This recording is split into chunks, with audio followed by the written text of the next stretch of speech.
here for CAA football, the Blitz, as we continue. And he may go the distance. Terrence You're going to put yourself in a situation to win a lot of football games. 11 teams in 11 days continues on today with the New Hampshire Wildcats. Bobby Broyles and Scott Meyer here with you from CAA Football, the Blitz. Scott, when we look at the Wildcats, it was business as usual at last year, making the playoffs. Another great season with that high-octane offense, but this year they'll need a new signal caller. Yeah, that's the big question in New Hampshire for Coach Sean McDonald this season. Having to pick guys to follow in the footsteps of Ricky Santos, R.J. Toman, and Kevin Decker last year, the All-Conference Player of the Year. That's a big task at hand for New Hampshire. A lot of New Hampshire fans have been asking Coach McDonald that same question. Head coach Sean McDonald recently addressed the situation at quarterback for the Wildcats. I don't know. If I knew, I'd feel a lot better about it. I do know this, they're talented enough. I think all three kids have certain talents that were possessed by either Ricky, RJ, or Deck, and Mike Ranieri. We'll find out. You know, Sam Rutigliano put it the best I've ever heard it. It's like a tea bag. You don't know how good it is till you put it in the hot water. And unfortunately, you cannot, get in practice what you get in the game. You cannot, you can have set up all these circumstances, but until you're there in the heat of the battle with everything flying around, you'll know. And hopefully by the 15th or 16th practice of fall camp, we'll figure out which guy is going to be. And I think all three of them can lead us and can play. We just got to figure the right one out. On the defensive side, New Hampshire returns the top defensive player in the country in 2011 in linebacker Matt Evans. Matt Evans is a linebacker by all means. I mean, you look at the way he plays, the way he carries himself. He speaks for himself in terms of his play, and I think Coach McDonald and the entire Wildcat team believe in him. He doesn't have to say much.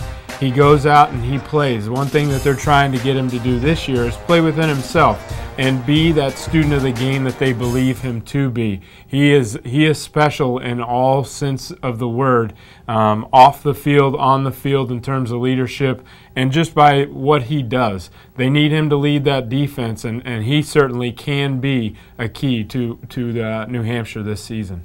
Sean McDonald and what he expects from his senior linebacker this upcoming season. Well, the one thing he does is that he's a tackle machine, and he's very productive. What we need him to do is continue to play that way, but play within himself, and that's a good thing that I like about Matt. Really, it's a great thing I like about Matt. He kind of understands that, It's his 5th year playing linebacker, he redshirted. He's working very, very hard in the film room. We did a great job in the offseason.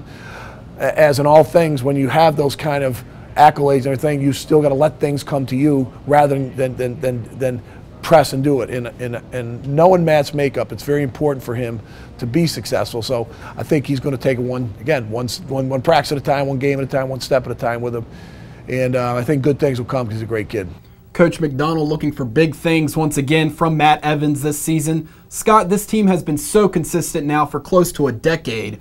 What will they have to do this season to keep it going in 2012? Well, first find a quarterback. I mean, that's the big thing. That's one thing that New Hampshire has relied on over those 8 straight seasons is the quarterback play and the consistency in that. I think another thing that you look at is leadership. Matt Evans is going to be your leader on the defensive side of the ball. They might need some guys to step up and be leaders on the offensive side of the ball, and I think the question mark in that is probably your quarterback. Another thing to look at is the consistency of New Hampshire's defense. They have been one as of late that relies a lot on speed. A lot of things that you look for in like a James Madison or that kind of thing in terms of CAA football. New Hampshire has that speed on defense. One thing for people to watch too, Dontre Peters goes from running back to cornerback. That might enhance that team's speed and then give some opportunities in the running game to a Sturriddy and maybe even on the outside in the likes of Joey Orlando or R.J. Harris. New Hampshire is going to be a great team. As always, look for them to make a playoff push just like they have done in the past, but they're fun to watch. New Hampshire kick off their season on the road against Holy Cross Thursday night, August the 30th, then travel to Minnesota to take on the Golden Gophers Saturday, September the 8th at noon, a game that will be televised live on the Big Ten Network. Now we are down to 3 teams remaining to preview in our 11 teams in 11 days series. We will take a look at the JMU Dukes as Mickey Matthews' squad looking to build momentum from last year's playoff run. For Scott Meyer, I'm Bobby Broyles. Stay tuned to CAA Football, the Blitz.